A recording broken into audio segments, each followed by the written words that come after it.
ఆ వెంకటేశ్వర స్వామి ఆశీస్సులు మన మీద ఎప్పుడు ఉండాలని ఈ కూర్చున్నటువంటి పెద్దల సర్పంచ్ గారు, అలాగే నాగేంద్ర గారు, ముఖ్యంగా నాగేంద్ర గారు ఇవన్నీ మన ఆదిబాబులోనే ఎక్కడో సంస్థ వైద్యాల్లో ఉంటే ఆ సంస్థ ఆదిబాబులో తీసుకొచ్చి భావనీయం భద్రా కార్యక్రమం, సేవా కార్యక్రమం చెప్పేసి పెట్టి మన గ్రామానికి చిన్న వెలుగు తీసుకొచ్చినటువంటి మనిషి ఇక్కడ నాగేంద్ర గారు.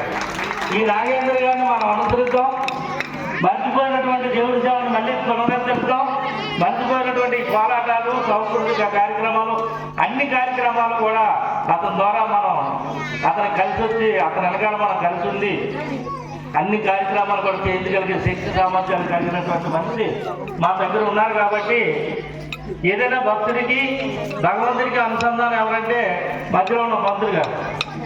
ఆ పంతులు గారి ఆశీర్వాదం, పంతులు గారు చూస్తుంటే మనం దేవుడి దగ్గర అవుతాం.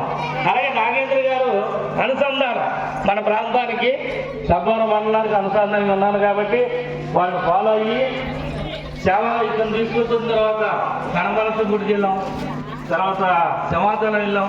మీరందరూ వెళ్ళారు, పూజ చేసుకున్నారు, ధరించినారు. కాబట్టి అక్కడ సేవ చేయడం గొప్ప అని చెప్పేసి తెలుసుకుంటూ ఈ అవకాశాన్ని కల్పించినటువంటి హరిబాగ్ గ్రామ పెద్దలు, అలాగే సూరిబాబు, ఎన్పి రాజు,